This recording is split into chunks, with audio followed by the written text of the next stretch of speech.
the best FIFA 17 tips, check out fifasolved.com. Hi guys, it's Stephen from FIFA Solved. So I just want to say apologise for the lack of uploads lately. It's simply because of the visual representation you can see on the screen. There's no camera. My camera's actually broke, guys.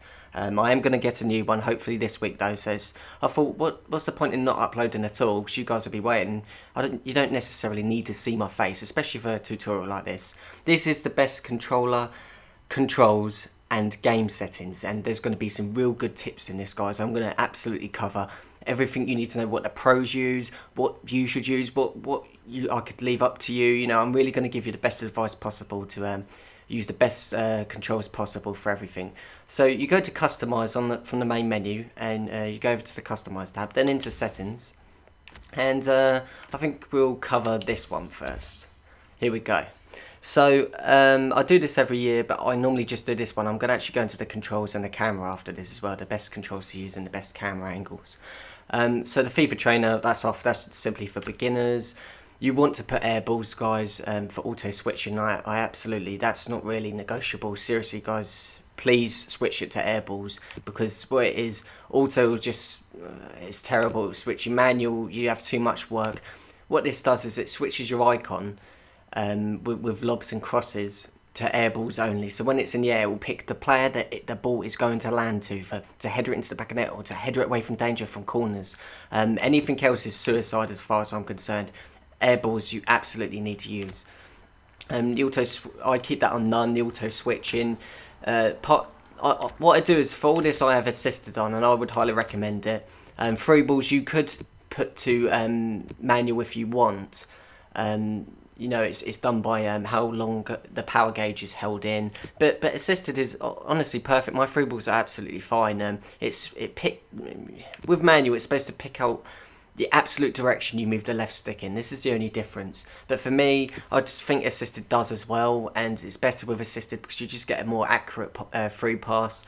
That is, you know, you can change that if you want. You won't be committing suicide if you change it to manual. I'm going to leave that entirely up to you. But if you want my personal opinion, and everyone's entitled to their own opinion, I would say assisted, guys, honestly. Shot and pass, absolutely unassisted. But as for crosses, I covered this in my crossing tutorial already, so if you've seen that, you'll know what I'm about to say. Don't have it on assisted, don't have it on manual. With semi, you'll go into the cross direction will be assisted. You have to choose the right power. Yeah, you have to choose the right power. You can have it on semi, or you can have it manual. Manual is suicide, because it just doesn't do it anywhere you go. It is so unpredictable with the crossing. It's absolutely mental. With assisted, it will just, you press the cross button, you won't get the power gauge. You won't have control with the power gauge. So, you know, you have to do a near post cross by double tapping the cross button, or you have to do a far post cross by tapping the cross button once. And early crosses, you're only limited to crosses that EA want you to do. With semi, you are in full control of your crosses, period. And this is really... You can play with assisted. You can't play with manual, in my opinion. You can score with assisted, and I have done it. But semi, you've got full control, and I think if you've got full control, guys, it's down to you at the end of the day, isn't it? And we all want to be in control, so I would highly recommend semi. Lob pass assistance, assisted, save assistance. It really doesn't matter. The keepers don't even save for me anyway. I have it on assisted. Analog sprint, I have on. Tactical defending. This is more for career mode, offline, these two, but the rest, yeah, that's the settings sorted. As for the controls, there's only one control I would change in the entire game, and I don't actually change any controls. It's just because the reason why I wouldn't change controls, guys, and this is honestly the best advice I'm giving you, is because you're used to the controls. Now, if you suddenly change something to something else, switch them two round, for example, just as an example. Don't do this. This is an example. You're now going to do finesse shots with RB still when it's LB, because you've changed it, and your mind is set to something it's been trained to do for years. And as soon as you change any of the buttons, you know, unless it's a real help, you're just going to troll yourself, guys, and you're going to be pressing the old button that you've done for 5 years you've been playing FIFA, or 10 years you've been playing FIFA, or like me, 20 years you've been playing FIFA. You don't want to change the controls. But if you did want one, it would be in defence, and it would simply be switching them two around. So tackling is, no, forgive me, I'm thinking X for the PlayStation.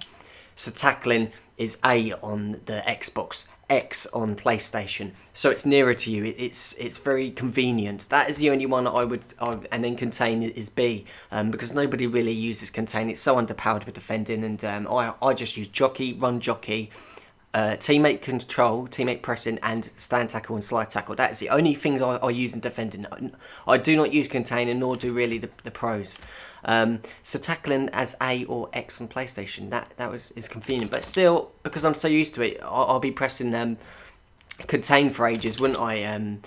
I'll be pressing B, because when you switch controls, you will be going through old ways until you get used to it. But there will be a point where you will get used to it, so it is worth doing. But for me, I just literally stick to the default settings, the classic controls, guys, and they're not that bad. The buttons they are what they are, but that's one handy one I would say would improve your game and make it easier for you, especially tackling and defence. So now we go on to discard changes. Now we go on to the camera angles. None of that. Here's the camera angles. Now what I would say, this depends on, where is it? This. Where are we? Radar. I have it off. Now if you have it on, you're going to want a zoomed out camera. It all depends on the radar. Some players seriously look at the radar. I don't know for the life of me how they do it. How you can look at who you are on the ball. Say you're Coutinho on the ball. How you can look at him. Because you've got to look at your player. How you can look for a teammate. And how you can look at the player running towards you. And how you can look at your teammates, you know, who's running with him, whether the through ball's on, whether the through ball's off, or whether he's come short, whether the pass on. That's looking at 4 things at once. I do not know how players look at the radar myself, because that's the fourth eye, and I can only do the third eye. You know, first eye, second eye, third eye. I haven't got eyes, you know, to the side of me as well as in my head. So it just takes too many eyes to radar. But for those of you that can do it, for the life of me, I don't know how you do it. But if you do and you have it on, okay. You're going to want a zoomed out camera, because a zoomed in camera, a zoomed in camera, because you're going to want to see your players. But if you have a zoomed out camera, you ain't going to need the radar. I actually have people, this is one of the most requested questions I get on my channel. What camera do you have? It's a sick camera. I get comments like, oh, you got a sick camera, bro. Which is it? I'd like to use it. Or what camera do you use? I get these questions a lot, and it's actually the default camera, guys. I don't use anything else. It is the default one that you start with at the start of the year. Maybe you've changed it over the course of the year and you didn't actually remember the first one you ever started with. That's the only way I can think around how you've managed to get yourself in a tussle like this. But it is honestly the default one what you start with. The other good one is the FIFA 16 default. That's a very good one. But you just go down here and you customize it. There's no right or wrong camera, guys. It is what suits you. There's pros and cons with both. Another thing I'm going to give you, another tip, the player name bar. This is my gamer tag. Now, why would I have my gamer tag? I have it for 2 specific reasons, really. The first one is, it says FIFA solved on the tutorials, and I like to show you, that it really is my game. It's me planning it, but I just think it looks cooler and it looks better if it says FIFA solved above the. Another thing is, I know my players. What you can do as a little tip to help you guys is you can have the player name, and then player indicator, player name. I just have player name bar, but if you change that to player name, it will come up with Coutinho above his head, and you'll know, oh, that's Coutinho. It will come up with De Bruyne. Oh, that's De Bruyne. Because if you don't know what they look like, the thing is, I have it on indicator, player name bar, my gamer tag, because I know what Coutinho looks like from distance. Even though mine isn't too zoomed in, it isn't too zoomed out. It's just perfect, my camera. I just think it's not a zoomed out camera type, the default one. It isn't completely zoomed in. It's just right, and I just can tell what my players look like, and I don't have loads of teams. That's another really good tip. Do not use loads of teams on FIFA, guys. You want to get used to every player on this game has a different personality, right? And they've got strengths and weaknesses for everyone. Every player has a strength and a weakness, and you want to get to know these strengths and weaknesses, and you want to get to know the player. And if you play with a player for the whole year, if you play with someone like, I don't know, De Bruyne for an entire year, you will master him. Do not have 3 teams. I know so many people that have a Serie A team, a Premier League team, a La Liga team.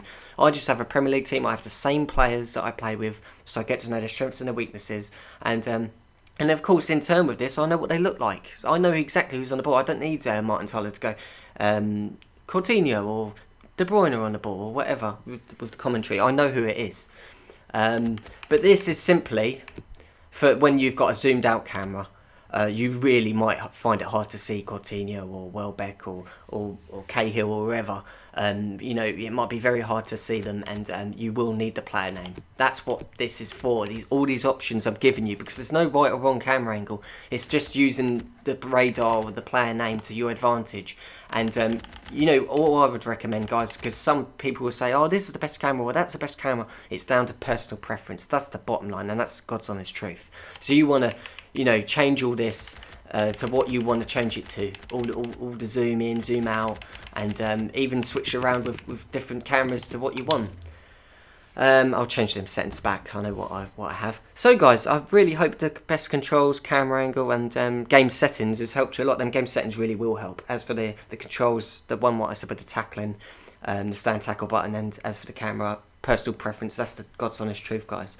So guys, I will have another tutorial up for you soon. I will have a camera soon. Don't worry about that. I'm getting it this week. Sorry for the lack of uploads again. I apologise, and I hope you all have good luck in team season. I hope every single one of my subscribers gets a really tank, you know, beastie money player. And the best of luck to all of you. So thanks for watching, guys, and I'll see you soon.